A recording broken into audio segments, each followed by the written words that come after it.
স্বাগত ডিবিসি সংবাদে আপনাদের সাথে আছি সামিয়া জান্নাহ। এবার জানাবো খবরের বিস্তারিত। চট্টগ্রামের সিআরবিতে অবৈধ অস্ত্র ও মাদক উদ্ধারে যৌথ বাহিনীর অভিযান চলছে। ভোর ৫টা থেকে রেলওয়ের নিয়ন্ত্রণাধীন সিআরবি এলাকায় প্রায় ৫০০ ঘরবাড়িতে অভিযান চালানো হচ্ছে। সেনাবাহিনী, বিজিবি ও পুলিশ সদস্যরা অভিযানে রয়েছেন। এখন পর্যন্ত বেশ কিছু দেশীয় অস্ত্র, নগদ টাকা ও মদের বোতল উদ্ধার হয়েছে। অভিযানের সার্বিক বিষয় নিয়ে পরে সংবাদ সম্মেলনে বিস্তারিত জানানোর কথা রয়েছে।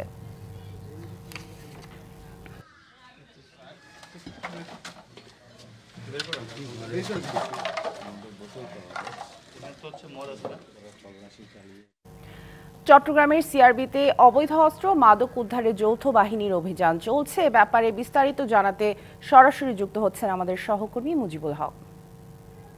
মুজিব, অভিযানের বিস্তারিত জানতে চাই। সামিয়া, মূলত চট্টগ্রামের যে সিআরবি রেলওয়ে কলোনি এবং আশেপাশে যে জায়গা, সেই জায়গাতে ৪০০ থেকে ৫০০ ঘরবাড়ি রয়েছে। বিভিন্ন সময় এখানে মাদকসহ নানা ধরনের অবৈধ কাজের আসলে তথ্য ছিল।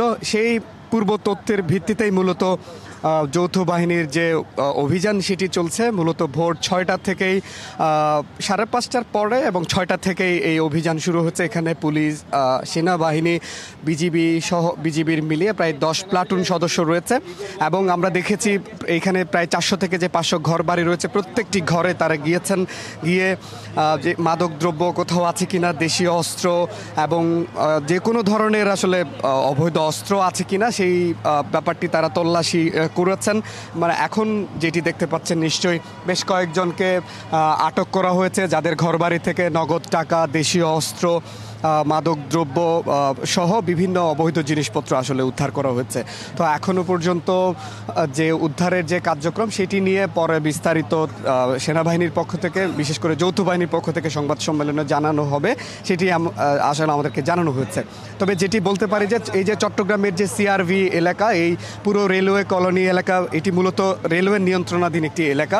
যদিও এখানে রেলের যারা কর্মচারীরা তারা থাকার কথা, কিন্তু তারা বিভিন্ন যারা নিম্ন শ্রেণীর মানুষ আছেন, তাদেরকে বিভিন্ন ব্যবসায়ীরা আছেন, তাদেরকে ভাড়া দিয়ে এখানে থাকেন এবং নানা সময়ে এই পুরো জায়গাটিতে মাদক দ্রব্য বেচা কেনা থেকে শুরু করে মাদকের এক ধরনের ব্যবসার নানা সময়ে অভিযোগ ছিল এবং এই ঘটনার পরিপ্রেক্ষিতে মাদক দ্রব্য সম্পর্কিত নানা সময় এখানে খুনের ঘটনা ঘটেছে, মারামারি ঘটেছে, কিশোর গ্যাংয়ের এক ধরনের উৎপাত এখানে ছিল।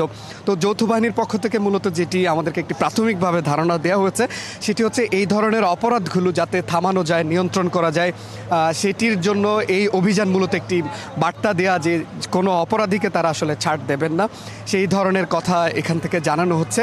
তবে এখানে কয়েকজনকে আটক করা হয়েছে যারা মূলত তাদের পরিবার অভিযোগ করছে তারা ব্যবসার সাথে সম্পর্কিত। তবে যৌথ বাহিনীর সদস্যরা বলছেন যে পরবর্তীতে যদি অনুসন্ধানের পরে তাদের কোনো ধরনের সম্পৃক্ততা পাওয়া না যায়, অর্থাৎ তাদের ঘর থেকে যে সমস্ত দেশীয় অস্ত্র বা নগদ টাকা উদ্ধার হয়েছে, অন্যান্য সরঞ্জামাদি উদ্ধার হয়েছে, সেগুলোর সুনির্দিষ্ট তথ্য যদি তারা দিতে পারেন তাহলে তাদেরকে ছেড়ে দেওয়া হবে। বা নয়তো অন্যান্য কাজ যারা করেন, অর্থাৎ এইখানে থেকে যারা অবৈধ কাজ করেন, নিয়মের বাইরে যারা ব্যত্যয় ঘটান, তাদের বিরুদ্ধে তাদের জিরো টলারেন্স সেটি জানানো হয়েছে। এবং একটি উল্লেখযোগ্য করার ব্যাপার হচ্ছে পুরো চট্টগ্রামের অপরাধের যে হটস্পট বলি বা অপরাধের একটা গুরুত্বপূর্ণ জায়গা বলি, সেটি এই সিআরবি এলাকাকে আসলে ধরা হয়। এই জায়গাটিতে নানা সময়ে এই মাদক দ্রব্য সম্পর্কিত নানা সময়ে নানা ধরনের ঘটনা ঘটেছে। এইসব ঘটনায় নানা সময় মারামারি থেকে খুনোখুনি পর্যন্ত হয়েছে।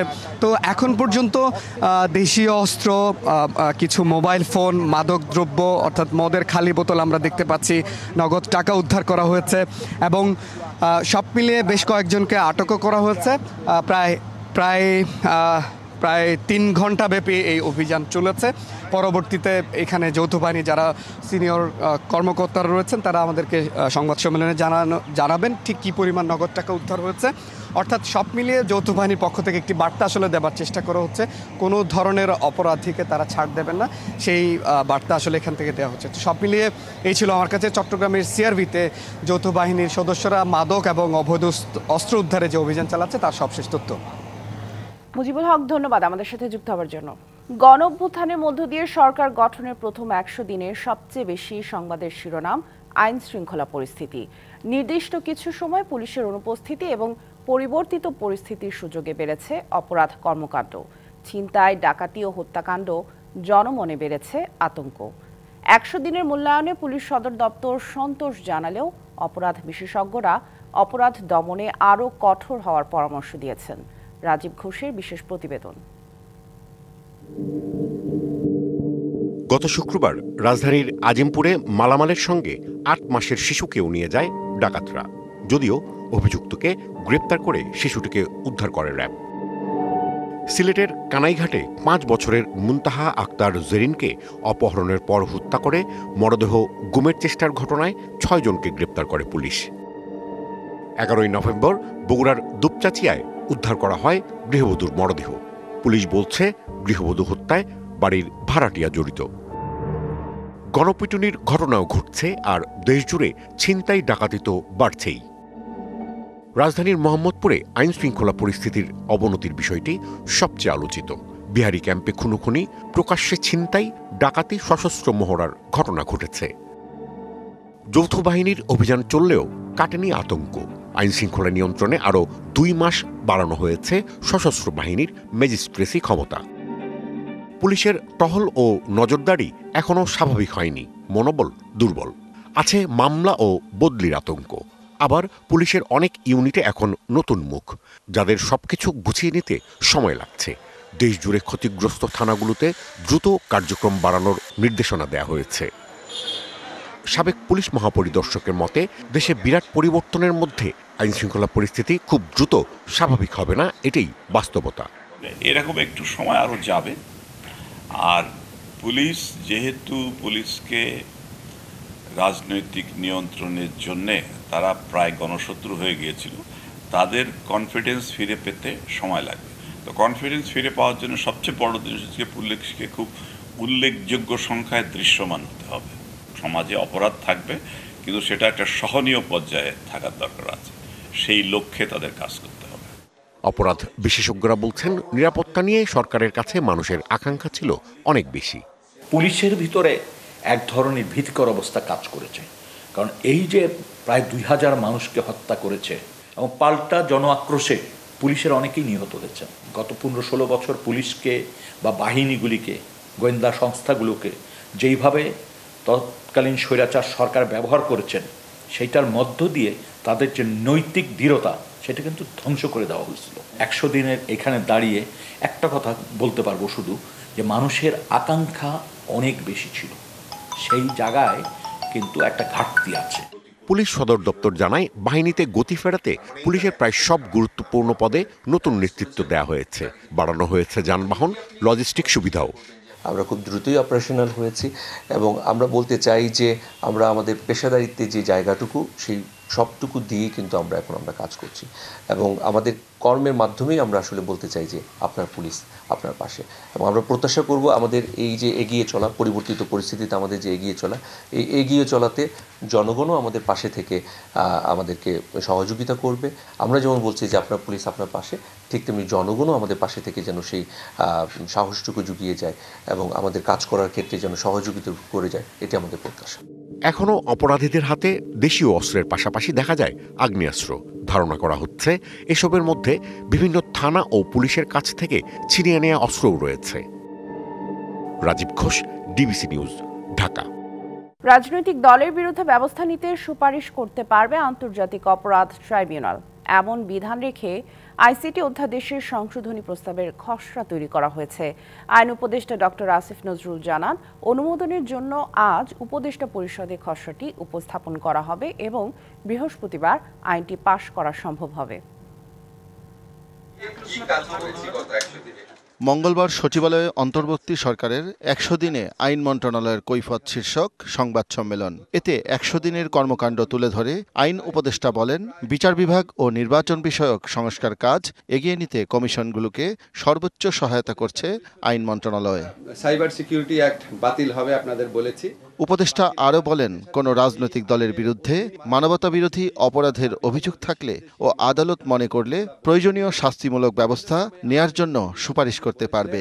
আমরা যখন এটা সংস্কারের উদ্যোগ নিলাম, আমরা চেয়েছি বিচারটা যেন বৈশ্বিক পর্যায়ে দেশীয় পর্যায়ে গ্রহণযোগ্য হয়, একই সাথে এটার মাধ্যমে যেন সুবিচার নিশ্চিত করা হয়।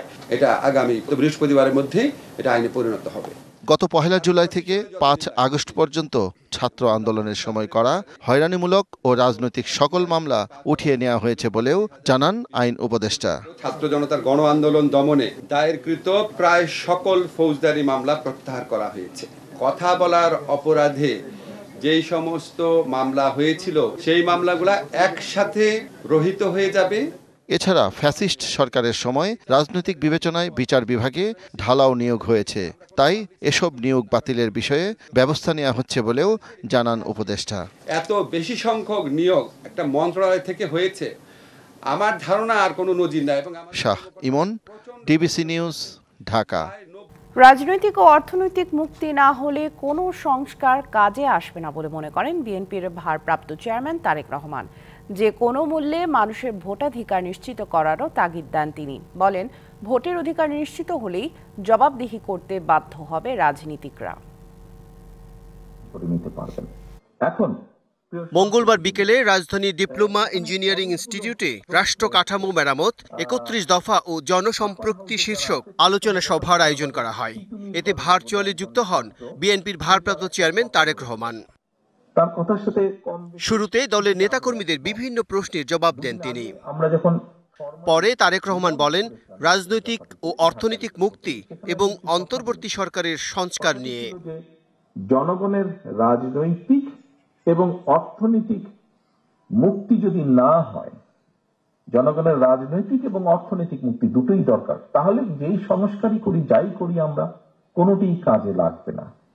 অর্থাৎ রাজনৈতিক মুক্তি কি? রাজনীতির ভাষায় যদি রাজনৈতিক মুক্তি বলি তাহলে হচ্ছে অ্যাকাউন্টেবিলিটি বা জবাবদিহিতা তৈরি করতে হবে। এ সময় জনগণের কাছে জবাবদিহির উপর গুরুত্বারোপ করেন তিনি। এই 31 দফা কিন্তু আমাদেরকে মাঠে নিয়ে যেতে হবে। 31 দফা শুধু আজকে যারা আপনারা আছেন এই ঘরের ভেতরে সীমাবদ্ধ থাকলে চলবে না। এটি মানুষের জন্য, একদম প্রান্তিক লেভেলের মানুষের কথাও কম বেশি এখানে আছে। কাজে এই কথাগুলো প্রান্তিক লেভেলে নিয়ে যেতে হবে। এবং বিএনপি ক্ষমতায় এলে উচ্চশিক্ষিত বেকারদের জন্য ভাতা চালু করার কথাও জানান দলের ভারপ্রাপ্ত চেয়ারম্যান।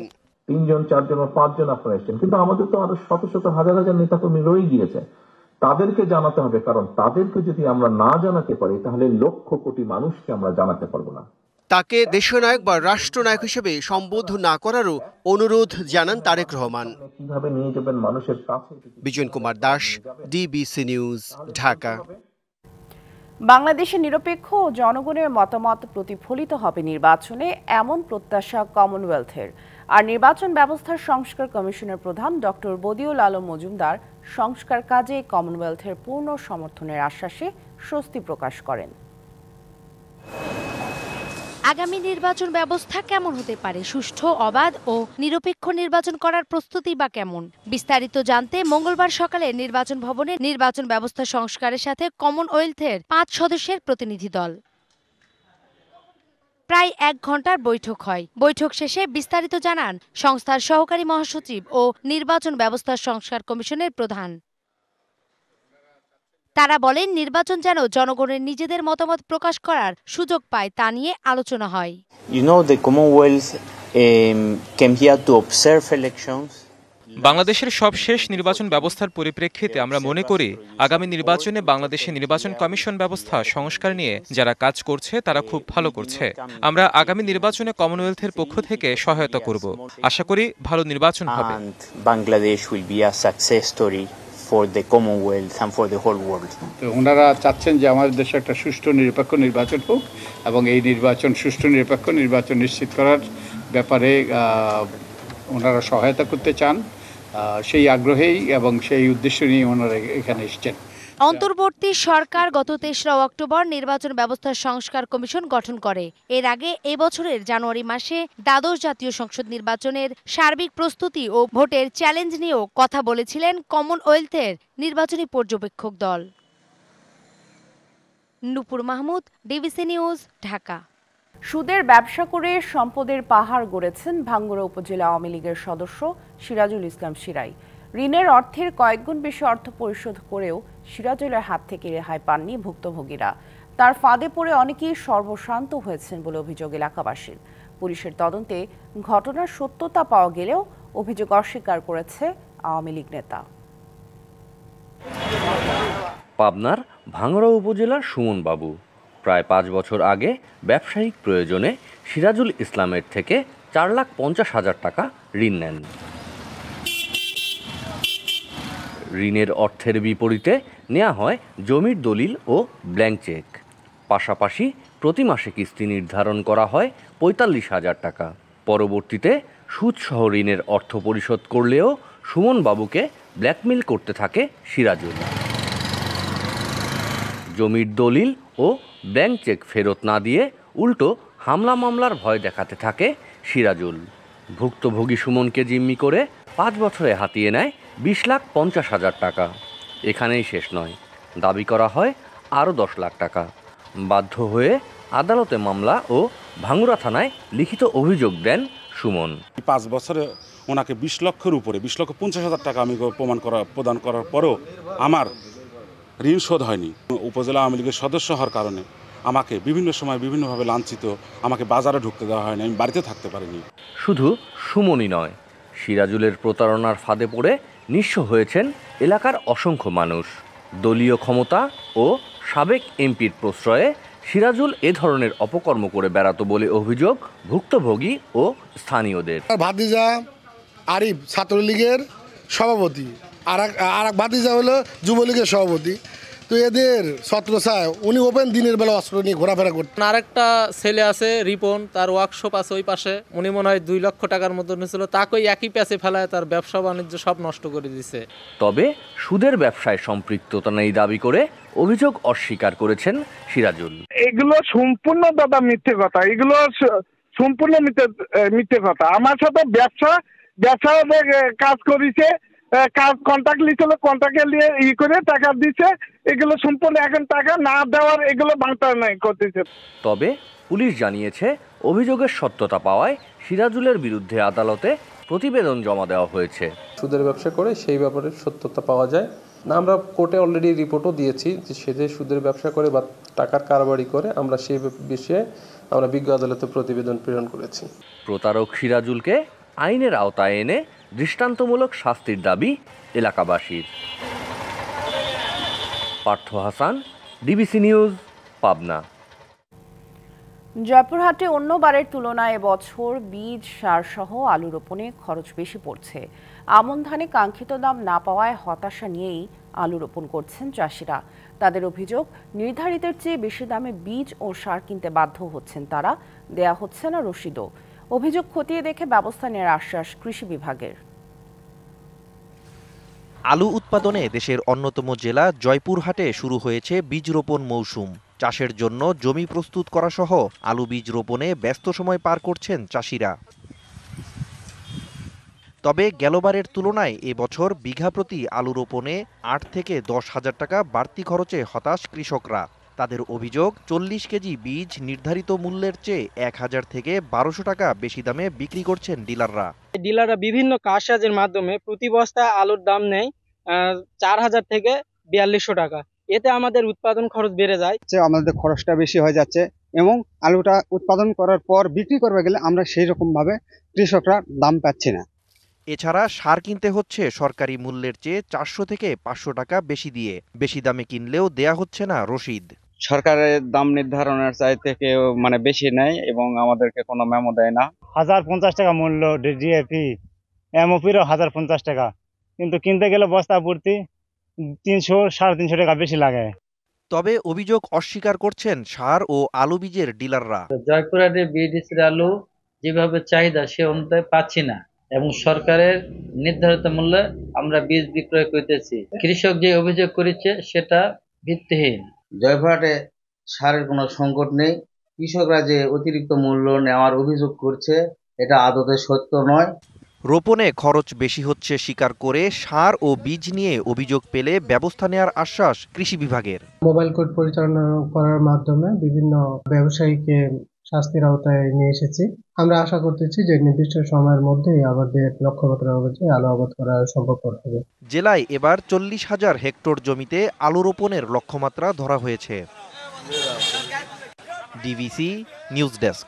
বৈধ পথে আমদানির পাশাপাশি প্রতিদিন অবৈধ পথে কয়লা আসছে সুনামগঞ্জের তাহিরপুর সীমান্ত দিয়ে। দরিদ্রদের ব্যবহার করে ভারতের মেঘালয় থেকে কয়লা আনে কিছু অবৈধ ব্যবসায়ী। এতে সমস্যায় পড়েছেন বৈধ কয়লা আমদানিকারকরা, ফলে রাজস্ব হারানোর শঙ্কা বাড়ছে। এদিকে সীমান্তে চোরা কারবারি বন্ধ করতে দরিদ্রদের জন্য বিকল্প কর্মসংস্থানের উদ্যোগ নিয়েছে বিজিবি। এটি ভারতের মেঘালয়ের একটি সুড়ঙ্গ। এই সুড়ঙ্গ দিয়ে বাংলাদেশ থেকে ভারতের মেঘালয়ে যাওয়ার পর পাড়ি দিতে হয় কয়েক কিলোমিটারের খাড়া পথ। এরপর ঝুঁকিপূর্ণ সুড়ঙ্গ দিয়ে বস্তা ভরে কয়লা এনে স্তূপ করা হয়। ঝুঁকিপূর্ণ এই কাজ করতে গিয়ে প্রায়ই ঘটে দুর্ঘটনা। প্রাণহানির পাশাপাশি আহত হয়ে পঙ্গুত্ব বরণও করে অনেকে। দ্বিতীয় ধাপে এখান থেকে কয়লা পৌঁছে দেওয়া হয় ব্যবসায়ীদের কাছে। কয়লা চোরাকারবারিদের কারণে ক্ষতিগ্রস্ত হচ্ছে বৈধ ব্যবসায়ীরা, আর রাজস্ব হারাচ্ছে সরকার। আমাদের বিজিবিরা জাল দিতেছে, এই পলো দিতেছে, এগুলি দিয়ে যদি আমরা এখন চেষ্টা করব যে নদীতে মাছ ধরব। স্থানীয় দরিদ্র জনগোষ্ঠীকে ব্যবহার করে মেঘালয় থেকে কয়লা আমদানি করে কিছু ব্যবসায়ী। চোরাকারবারি বন্ধ করতে বিকল্প কর্মসংস্থানের উদ্যোগ নিয়েছে বিজিবি। এই তো আগে ফায়ার গেছি, মাঝে মাঝে গ্যাস চলছি, এখন মাছ ধরবো জড়িয়ে চলবো। আমরা এখন আর ফায়ার দেওয়া লাগবো না, এই হাওয়ারের মধ্যে মাছ মারা মা বাপ বাচ্চারা চলে যায়, খুব সুখে শান্তি চলতে পারবো। তাদেরকে কিছু অসাধু লোক অবৈধভাবে নারী ও শিশু পাচার ঘটায়, বালু পাথর চুরি, কয়লা এগুলো চুরি ঘটায়। তো এটি অত্যন্ত সুন্দর উদ্যোগ যে পেশা পরিবর্তন এখন সময়ের দাবি। চোরাচালান বন্ধে সীমান্তে বাড়ানো হচ্ছে নজরদারি। চোরাকারবারির তালিকা করে নেওয়া হচ্ছে ব্যবস্থা।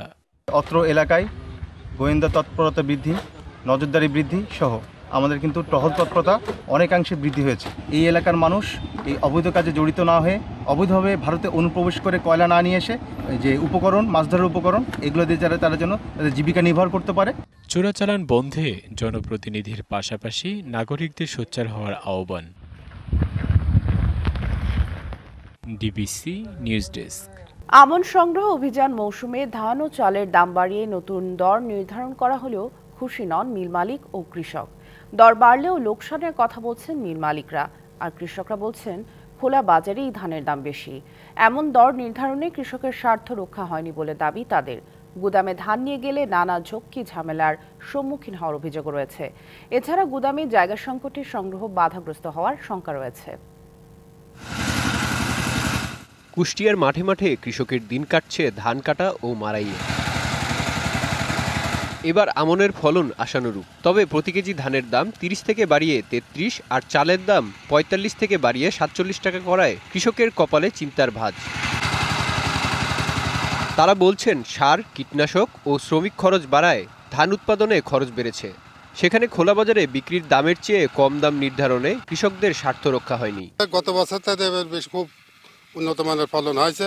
1320 টাকা করে এখন ধান ধরো চলছে, এখন ধরো কৃষক চাচ্ছে 1400 করে। ধানে ধরেন 3 বের 4 বের করে স্প্রে করা লাগে। আমাদের সরকার যে রেট দিয়েছে সেই রেটে আমাদের বেচলে আমাদের লস। সরকারি খাতে যায় তারা আমাদের লস হবে, বাড়ি পাইতে নিতে বেশি দামে বিক্রি হচ্ছে। আর চালের দাম কেজি প্রতি 2 টাকা বাড়ায় মিল মালিকদের মাঝে রয়েছে মিশ্র প্রতিক্রিয়া। 33 টাকা যে ধান, সেই ধানের চাউল যদি রেশিও করা হয় তাহলে চালের পড়তে পড়বে 50 টাকা। আমাদের এখন এখানে রেট দিয়েছে হলো 47 টাকা। এখানে 3 টাকা তো কেজিতে এমনি দেখা যায় যে আমাদের লস হবে। যদি চাউলের বাজার, যদি ধানের বাজার যদি বৃদ্ধি হয়, সেক্ষেত্রে যদি চাউলের বাজার যদি কিছুটা পরিবর্তন হয়, তাতে আমাদের 2 টাকা যদি বৃদ্ধি করা হয় তাহলে মিল মালিকদের জন্য আরও ভালো হয়। সরকার নির্ধারিত দরেই ধান ও চাল সংগ্রহ করা হচ্ছে বলে জানান খাদ্য কর্মকর্তারা।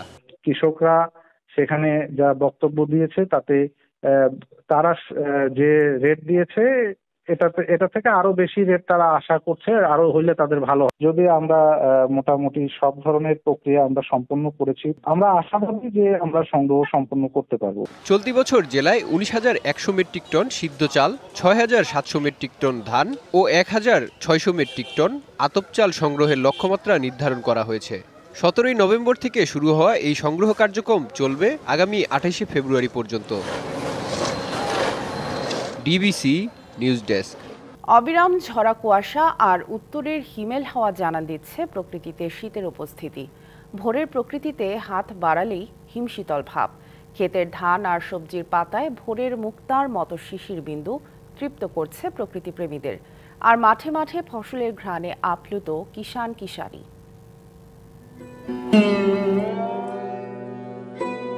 শীতকাল কবে আসবে সুপর্ণা? বদলে যাওয়া আবহাওয়ায় গ্রীষ্মপ্রধান দেশে বাঙালির এই আকুতি বরাবর, আর হেমন্তে এসে আকাঙ্ক্ষাটুকু যেন আরো তীব্র। আমি চুপ করে বসে থাকি, অন্ধকারে নীল ফানুস উড়িয়ে দেয় কারা। হালকা কুয়াশা ভেদ করে পূর্ব দিগন্তে সোনারাঙা রোদ, সেই আলোতে শিশিরদানা মুক্তার মতো জলজল করে জানান দিচ্ছে প্রকৃতিতে শীতের আগমনী। স্নিগ্ধ সকালে উত্তরের হিম হাওয়া খানিকটা উদাস করে তোলে মনকে, যেন আভাস দিচ্ছে প্রকৃতির সাথে আরেকটু বোঝাপড়ার। ঘাসের মধ্যে ধানের শিশির উপরে মুক্ত দানার মতো যেন শিশির ঝুলে থাকে, দেখতে অপরূপ সুন্দর। কারো যদি অবসর থাকে বা দেখার ইচ্ছা থাকে বাংলাকে, এই সময়টাই উত্তম সময়। হালকা শীতেই নানা রস নিয়ে হাজির বসুধা। কাকডাকা ভোরে রস নিয়ে বাড়ি বাড়ি হাজির হয় গাছিরা। এই শীতের সময় ভালো রসের চাহিদা, অনেকে হয়তো আসে মনে করেন যে পিঠা খাওয়ার জন্য নিয়ে যায়, পায়েস খাওয়ার জন্য নিয়ে যায়। আর কুয়াশা মাখা প্রকৃতি আর মাঠে মাঠে ফসলের ঘ্রাণে কিষান কিষানির চোখে মুখে আনন্দের ঝিলিক। শীতের দিনের জন্য কাজের জন্য ভালো, আরামের দিন। ধানের উপরে কুয়াশা দিয়ে ভরি থাকে, অনেক সৌন্দর্য দেখা যায়। শীতের আমেজ শুরু হতেই বাঙালির রসনা বিলাসে যোগ দেয় বাহারি পিঠা। আর কিছুটা সময় পেরোলেই রং বেরঙের অতিথি পাখির কলতানে মুখর হবে চারদিক। গ্রাম বাংলার ঘরে ঘরে এখন তারই অপেক্ষা। লিখনকান্তি ভৌমিক, ডিবিসি নিউজ ডেস্ক। মার্কিন প্রেসিডেন্ট জো বাইডেনের অনুমোদনের 2 দিন না যেতেই যুক্তরাষ্ট্রের তৈরি ক্ষেপণাস্ত্র অ্যাটাকমস দিয়ে রাশিয়ায় হামলা চালালো ইউক্রেন। যদিও হতাহত বা তেমন ক্ষয়ক্ষতি হয়নি। অন্যদিকে প্রেসিডেন্ট ভ্লাদিমির পুতিন রাশিয়ার পরমাণু নীতি শিথিলের অনুমোদন দেওয়ায় ইউক্রেন যুদ্ধে পরমাণু অস্ত্র ব্যবহারের শঙ্কাও বাড়ল। যুদ্ধের 1000তম দিনে বজ্র কণ্ঠে রাশিয়ার বিরুদ্ধে লড়াই চালিয়ে নেয়ার অঙ্গীকার করেন ভলোদিমির জেলেনস্কি। 1000তম দিনে নতুন মোড় নিল ইউক্রেন যুদ্ধ। যুক্তরাষ্ট্রের তৈরি দূরপাল্লার ক্ষেপণাস্ত্র ব্যবহার করে রাশিয়ার অভ্যন্তরে হামলা চালালো ইউক্রেন।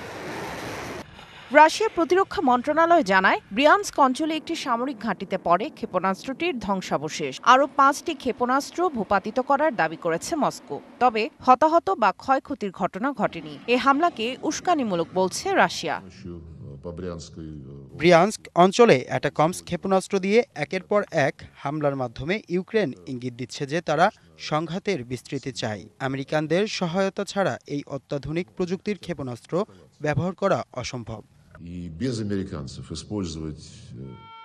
ইউক্রেনকে যুক্তরাষ্ট্রের তৈরি দূরপাল্লার অস্ত্র দিয়ে রাশিয়ায় হামলার অনুমোদন দিয়ে ক্রেমলিনকে ক্ষুব্ধ করেছেন বিদায়ী মার্কিন প্রেসিডেন্ট জো বাইডেন। এর পাল্টায় যুক্তরাষ্ট্রকে চোখ রাঙানি দিতে রাশিয়ার পরমাণু নীতি শিথিলে অনুমোদন দিয়ে ডিক্রি জারি করেছেন প্রেসিডেন্ট ভ্লাদিমির পুতিন।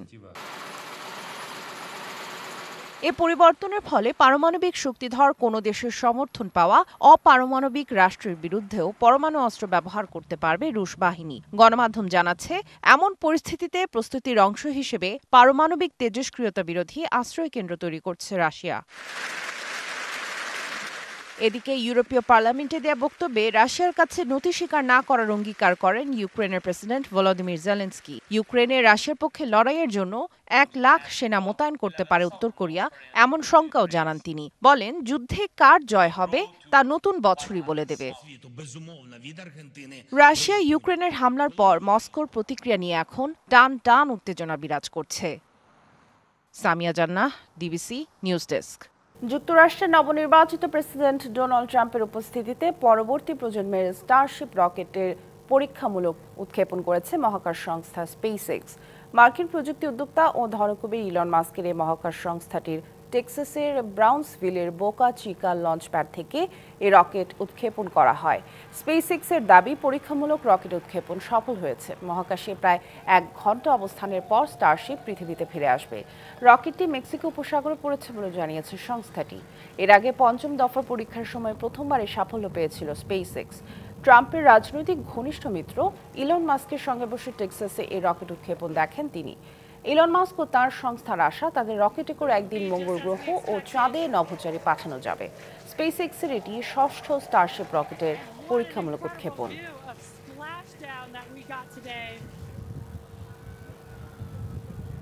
সংবাদ এই ছিল এখনকার মতো। ডিবিসি নিউজের সংবাদগুলো পড়তে ভিজিট করুন dbcnews.tv আর ভিজিট করুন ডিবিসির ফেসবুক পেজ এবং ইউটিউব চ্যানেল। ডিবিসির সঙ্গেই থাকুন 24 ঘন্টা।